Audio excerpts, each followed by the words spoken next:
just waiting there. The kid that's clearly has a how tall was that window? Because he clearly walks by. You see it like he pulls him over. He's like, hey, he needs a place to stay. I hope that's okay.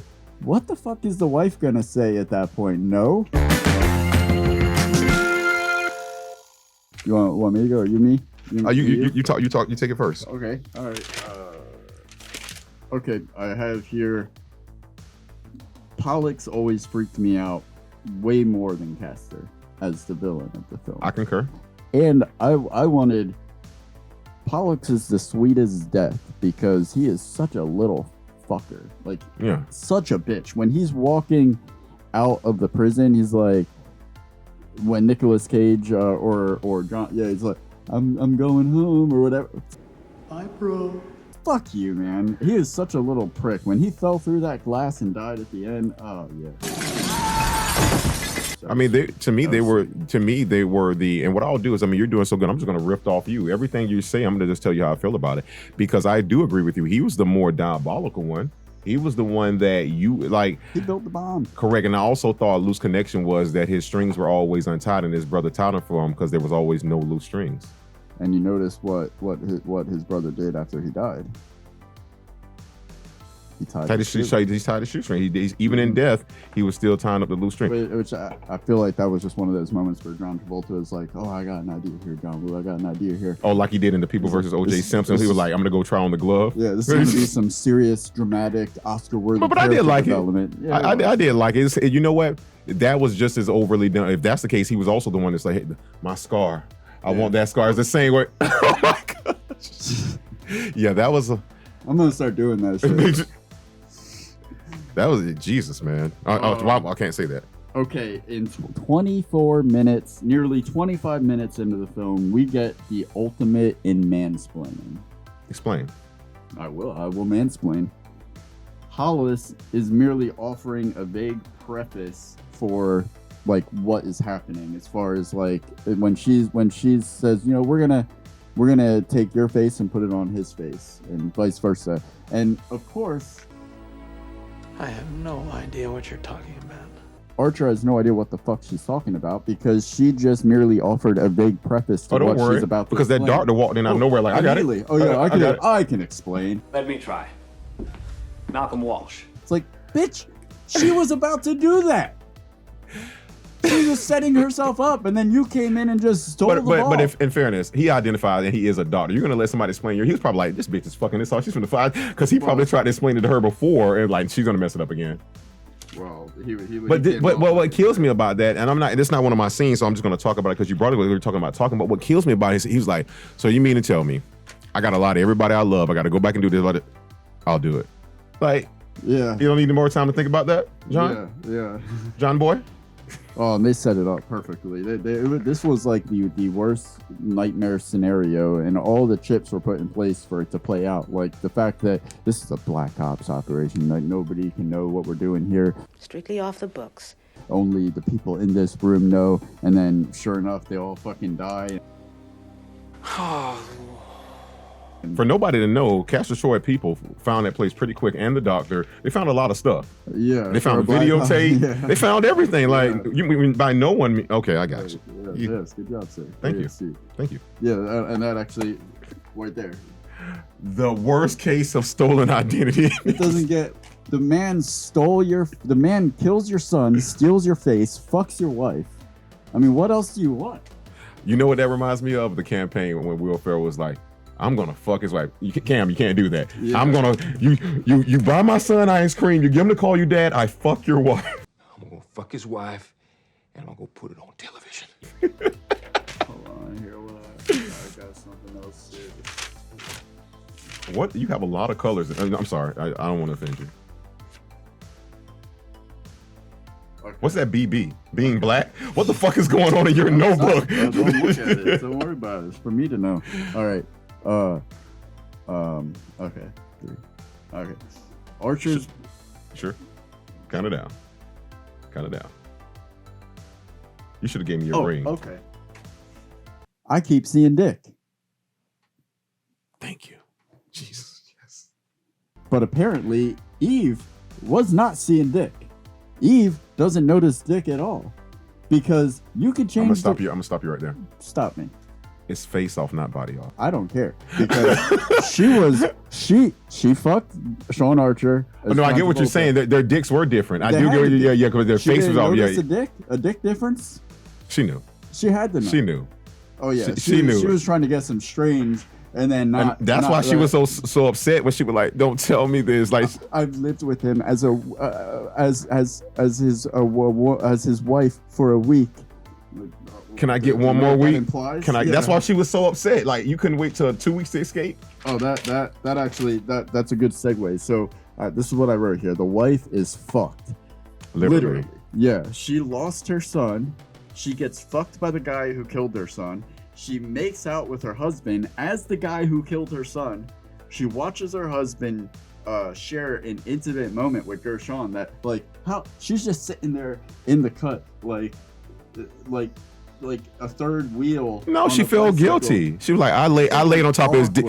She laid on top of his dick, and Gershon is laying on top of his chest. Which one you want? Yeah, but it wasn't about the physicality of it. It was about the fact that his wife is watching him share this extremely intimate moment, and you could tell he felt the awkwardness. He was like, because she's like, no, we don't take care of our son, and he's like, yeah, okay, bitch, yeah, okay, like.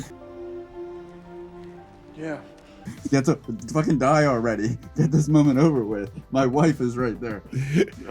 And then his wife, after that, she runs outside to see the man who killed her son again lick her daughter's face. Peaches. As her husband. So she's watching her husband lick her daughter's face. Which, by the way,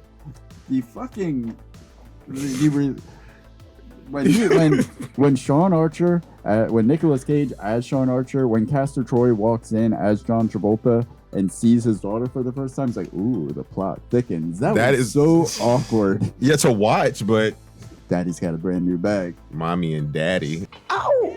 Yeah. There was some incestual shit. Here's the thing. I'll tell you this. Out of all the films we've done, this is the hardest film to write notes for because I have notes that has a person's name by it, but I don't know that. The brother and sister are fucking. The dad wants to fuck the daughter. I tried to look up, is that some type of Russian or some type of other thing to where certain... No. Okay, so I can expand on that a little bit. Gina Gershon said she made that decision for the character in real time because she believed that there was some deep-seated love between the brother and the sister. There's nowhere that is in the script. Oh, yeah, she was like, wow. The screenwriter's like... The only other time we've seen that, we have to go all the way back to season 1. And because I edited the show, I'm going to go back and find the scene. And remember we were interviewing someone and they were like, you had asked I had asked one of the writers, like, what made that actor do that? He was like, I don't know. He came up to me and told me, this is what I'm doing. I see the character doing this. It was Mike O'Connell from Living Way. Yeah. He comes out and he goes, hey, Mike, I've decided the brother drinks. And he pulls out a flask and he just takes a sip. And I was like, oh my God, the guy's he knows I'm like the producer of the movie. It came out of nowhere and was gone just as quickly. It was like when I saw it, but I was like, that didn't just happen. Yeah, I needed a little bit more about this. If you're gonna do it, do it. And then he looks at Castor Troy. I thought we had some good times, didn't we, brother? Hey man. We had some good times, didn't we? But, yeah, we did. But more importantly, what the fuck was that? But here's the thing. I can't say that even if she did make that decision to do it, that's what they played up on it because you saw him. He meant to shoot him. Like Castor Troy as John Travolta meant to shoot him. He had a choice of shooting Castor Troy or he had a choice of shooting him. He shot him. And I want to know this. What kind of bullet was that? I didn't know, he's there talking to her for 2 minutes. Yeah, that bullet wound was as convenient as talk about bullet time. That's different bullet time. Yeah. Let's see. Well, you got a lot of notes, a lot of big words. Okay. The picture of Archer's son. Kids today, let me explain something to you kids. Easy boy. The gravity of a picture being destroyed means nothing to you little dipshits. Because now The picture can't be destroyed. It's on the cloud as soon as you take it. So you don't understand when John Travolta crumples up that picture That's it. of the dead son. That's it. There's no other copy of that picture anywhere. That's it. It's gone. That's it. I mean, and again, that still feeds on how weird this movie was, because a little Catholic boy, we're not even going to get into that, walks up to some man told me to give you this. Like, This is the worst time to ever say that right now. This is the wrong religion to be saying that. You need to be in some... Funny you should be here, because some man told me to give you this. We're getting canceled. All right, I just want to mention in 2 hours and 8 minutes... Take it easy on that blue moon, man. Take it easy on that blue moon, because you were... This isn't even the talking point. I just want the audience to appreciate this as much as we did when we watched it. We're just going to put a freeze frame up of the stunt doubles that are flying off of the speedboat right now. Well, they're technically aren't stunt doubles. They're stunt men, because they're not doubling anyway. Definitely not doing that. They couldn't use the face-off technology on the doubles. Grief. Where's Tenet when you need it? My last discussion point is the end of the film, naturally. All right. Well, here we go. It was a sweet moment. It was pulling on all of the heartstrings. Tugging away. But what the fuck? It was so... Oh, I'm home, honey. All right. Few things. The wife is a doctor. Was she not around for any of his post-op treatment? Like, this is some big reveal that he's coming in now? Number one, that's that. Number two, he shows up, and then he's got this kid, like, waiting right off to the side, just waiting there. The kid he clearly has a... How tall was that window? Because he clearly walks by. You see it like... He pulls him over. He's like, hey, he needs a place to stay. I hope that's okay. What the fuck is the wife gonna say at that point? No? Like, he's really putting her in quite the position. It wasn't enough time for her to process it. Because that could have went the other way. It's just like, we're not replacing our son with another son. And I was just like, she didn't even have a chance to process any of that. That's what your wife said when because she was watching it with me. Okay. What? Hey, you can't. We'll talk about that off cam. Yeah. So she says that might be traumatic for the wife to have a boy just roaming around the house that looks almost exactly like. And then her name's Eve. He's Adam. Like, you can't just.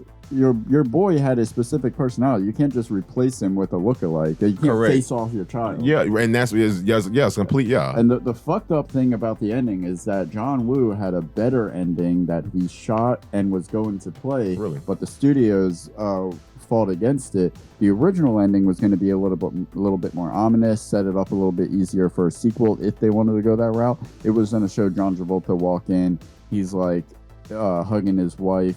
He looks in the mirror and he sees Castor Troy in the mirror to let you know, like, oh shit, maybe the operation didn't happen. Maybe that's some Freddy Krueger type stuff. Like the one thing I did think about it, and most people didn't notice about this, was that if you notice, they didn't foreshadow it, but they did it early in the movie when his daughter, he walks in and he sees his daughter and she wouldn't show her face, and then he turns around and he was like, well, baby, sweetheart, you're changing your face every day, you're changing your look every day. So it was kind of there setting the seeds for it. Hey, the ending was very reminiscent of Planes, Trains, and Automobiles in a weird way. Go for it. The husband coming home, the wife looking at him longfully, the long cuts of the lustful stares, and then the embrace and the cheesy music. It was all... I will tell you this. There will be a sequel, and I hope me and you get to write it, because I'm going to write it from the perspective of that kid, because he's going to have a fucked up life.